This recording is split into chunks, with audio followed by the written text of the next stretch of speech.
ini adalah bentuk keresahan kami karena tindakan saudara Hotman Paris Hutapea itu sebenarnya jauh melanggar nilai-nilai etik dan integritas seorang advokat sebagai sebuah profesi yang membela hukum yang sangat mengedepankan atas data serta informasi yang benar dan sejujurnya. Saya akan membacakan somasi terbukanya.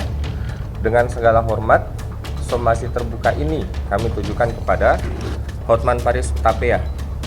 Bersama ini, kami advokat muda Indonesia Bergerak menyampaikan somasi terbuka yang bersangkutan atas dasar hal-hal sebagai berikut. Bahwa kami advokat muda Indonesia Bergerak mengecam segala tindakan dan perilaku saudara Hotman Paris Hutapea berupa pernyataan-pernyataan melalui sosial media pribadinya atas perseteruannya dengan Profesor Dr. Otto Hasibuan, SHMM selaku Ketua Umum DPN Pradi yang meresahkan para advokat muda di seluruh Indonesia. Bahwa saudara Hotman Paris Hutapea selaku public figure yang memperkenalkan dirinya sebagai seorang advokat telah melakukan tindakan-tindakan yang senyatanya tidak menjaga wibawa dan tidak mencerminkan profesi advokat sebagaimana dalam Kode Etik Advokat Indonesia, yaitu advokat harus senantiasa menjunjung tinggi profesi advokat sebagai profesi yang terhormat atau officium nobile.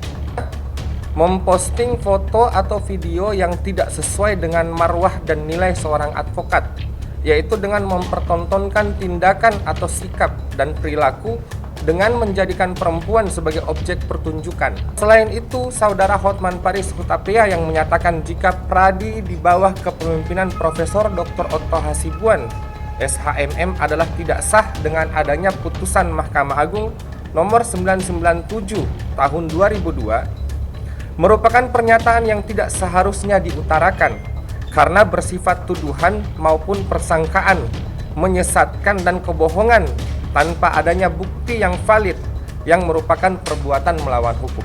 Tindakan dan pernyataan-pernyataan tersebut di atas telah nyata merupakan suatu perbuatan melawan hukum yang merugikan kami selaku profesi advokat dalam menjalankan profesi kami. Untuk itu, kami advokat muda Indonesia Bergerak meminta kepada saudara Hotman Paris Hutapea agar segera meminta maaf kepada seluruh anggota Perhimpunan Advokat Indonesia di bawah kepemimpinan Profesor Dr. Otto Hasibuan SHMM melalui media cetak dan media elektronik selambat-lambatnya 3 hari sejak disampaikannya somasi terbuka ini. Yang terakhir, meminta kepada saudara Hotman Paris Hutapea agar segera meminta maaf kepada Profesor Dr. Otto Hasibuan SHMM selaku Ketua Umum DPN Pradi melalui media cetak dan media elektronik selambat-lambatnya 3 hari sejak disampaikannya somasi terbuka ini. Apabila hingga batas waktu yang telah ditentukan, saudara Hotman Paris Hutapea tidak melakukan upaya apapun, kami akan menempuh jalur hukum baik pidana maupun perdata. Per hari ini itu sudah ada beberapa daerah yang melaporkan langsung, sudah ada beberapa DPC Pradi yang melaporkan langsung saudara Hotman Paris Hutapea, yaitu anggota Pradi di Denpasar, yang kedua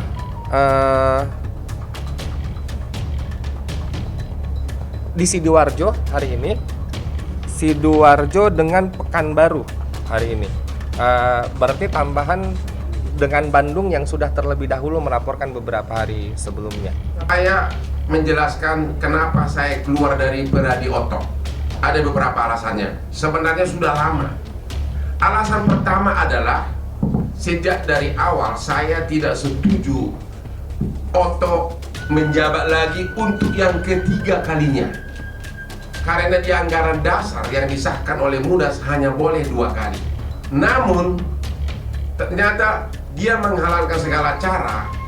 Dia bisa merubah anggaran dasar bukan dengan Munas, tapi dengan rapat pleno.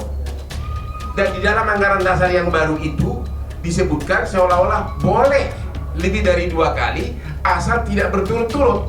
Ingat, dia berubah anggaran dasar agar dia bisa menjabat yang ketiga kali.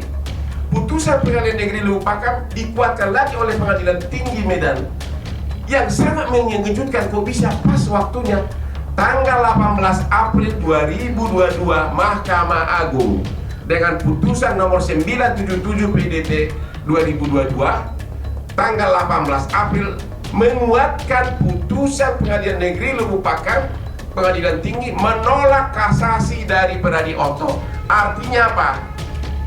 Anggaran dasar dari Pradi yang sekarang ditetapkan tidak sah, berarti seluruh pengurus yang ditunjuk berdasarkan itu ada tahu artinya menjadi tidak sah. Artinya apa? Dewan apa namanya? DPN Pradi Persioto tidak sah sejak 18 April 2022 karena apa? Putusan kasasi bersifat ingkrah.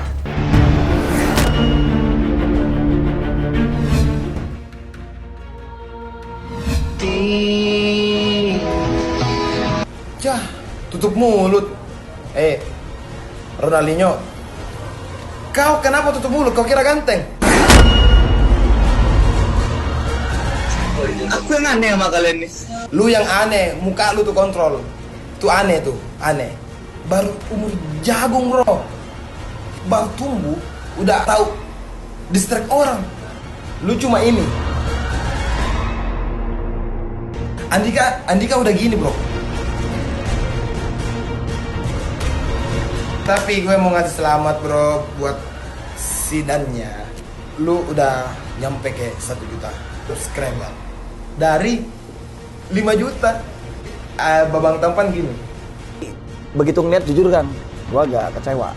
Ada yang ngomong itu kan ngeledek lu gitu, lu gini. Oh, ngeledek gua. Itu kualitas mereka merendahkan diri mereka sendiri.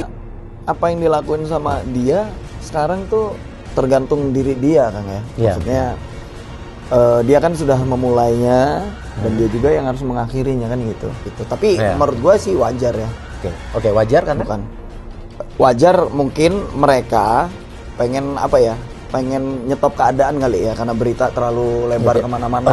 Gitu. Kalau dia minta maaf ya kita lihat dulu dong maafnya sungguh-sungguh apa enggak. Karena ada orang ngirim juga TikTok. Iya saya punya karya gini. Oh dia sempat minta maaf? Nggak, buat apa minta maaf gitu. Oh dia ngomong begitu? Nggak, buat apa minta maaf gitu. Oh dia ngomong begitu?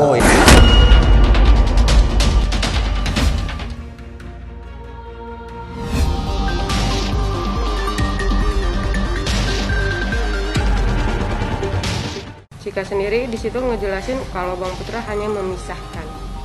Tapi banyak beredar bahwa Bang Putra juga melakukan pengeroyokan. Logikanya 2 orang lawan belasan orang, sebenarnya siapa yang dikeroyok? Dan yang babak belur siapa? Tapi siapa yang merasa dikeroyok? Logikanya begitu. Saya nggak tahu apa yang Cika bahas kepada polisi.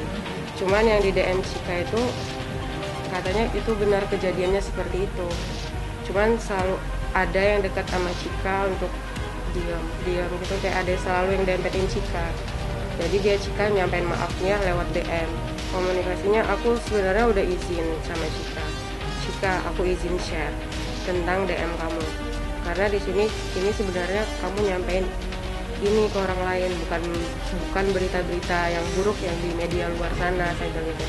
Jadi biar orang lain juga tahu kalau nggak yang kamu sampaikan itu yang seperti ini yang benar gitu, bukan yang malah memojokkan Bang Putra, bukan yang malah ngejelekin Bang Putra gitu. Dan itu aku udah izin, dia nyuruh take down. Sampai sekarang DM-nya belum aku buka karena kenapa di take down, aku nggak buka DM-nya. Itu si siapa? Riko ya? Si Riko datangi meja korban dan melakukan pemukulan secara spontan. Nah, keterangan si Cika bahwa pada saat itu Ciko off control, dari keterangan dia bahwa Riko saat itu mabuk, dalam keadaan mabuk. Ya, dia menyampaikan seperti itu. Ya, keterangan si Cika dia pengaruh alkohol sehingga dia melakukan hal spontanitas seperti itu. Itu tidak benar. Itu sepertinya bukan Cika yang menyebutkan, tapi ada orang lain yang menyebutkan Bang Putra mabuk. Bahkan dari Cika sendiri dia bilang Bang Putra nggak mabuk. Gimana sih kok bisa ada orang lain yang mengatakan Bang Putra mabuk? Kalau Cika juga aku kenal anak yang baik gitu loh. Kalau seandainya masalah percintaannya segala macam, aku kurang ngikutin banget sih. Soalnya gini, aku dari dulu kan prinsipnya tuh kuat banget. Kalau seandainya emang bukan urusan aku, terutama percintaan tuh aku nggak bakal mau ikut campur masuk segala macam karena aku nggak ngerasain ya. Cuma kalau secara sifat dia baik, dia care anaknya, terus juga lucu gitu, kocak segala macam, dan apa ya, pekerja keras juga sih dia. Dan karena aku juga belum terlalu lama banget sih kenal Cika gitu loh, dan aku juga bukan tipikal orang yang gampang banget dengar omongan orang sini gini lo langsung percaya, enggak lah. Karena aku percaya notabene semua orang itu orang baik. Cuma terkadang ada hal yang dia lakukan orang itu nggak suka, jadi ngerasa kayak ih kok orang ini kayak gini sih, jahat banget gitu. Beda-beda orang pemikiran aja. Kenal, kalau sama Cika kenal. Cukup kenal lah ya, karena kita udah beberapa kali nongkrong bareng. Jadi ya Cika emang sering kita nongkrong bareng kayak gitu tuh, kafe sama Kak Dery dan lain-lain juga. Setahu aku ya kalau pas bareng-bareng aku anaknya baik, sopan juga, terus juga ya nggak aneh-aneh setahu aku ya, cuman nggak tahu kalau dari luar kayak gimana orang memandangnya. Ya, mungkin lagi musibah kan, kita nggak pernah tahu kan ya kan.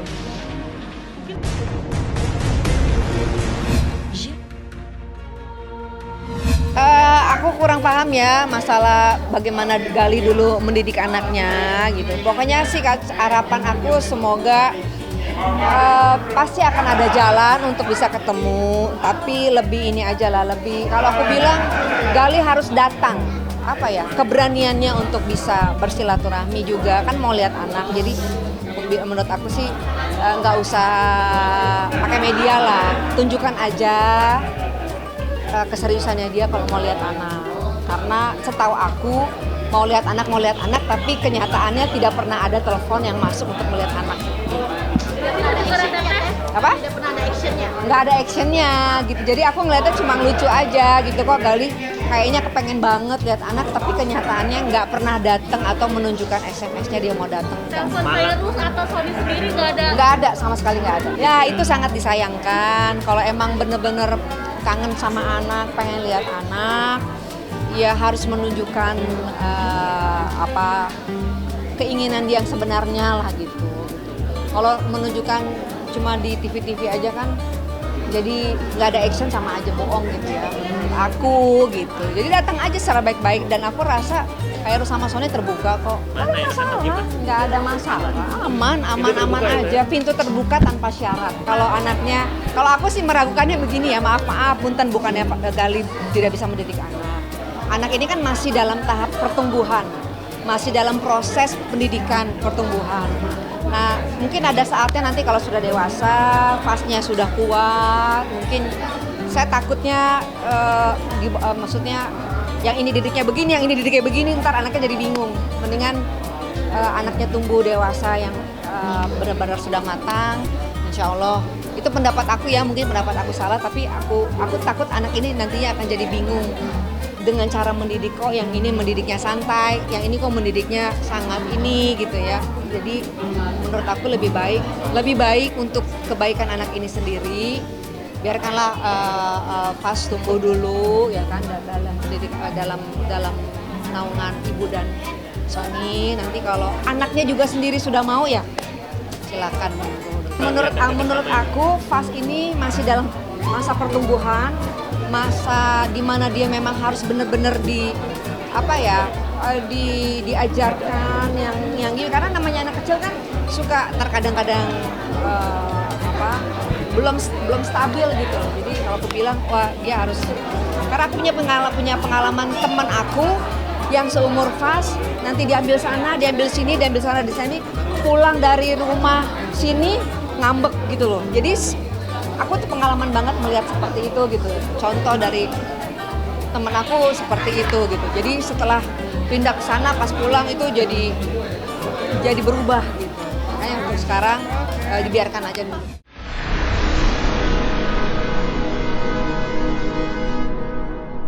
Jadi jangan lupa untuk subscribe Cumi Cumi. Ditekan ya tombol lonceng merahnya.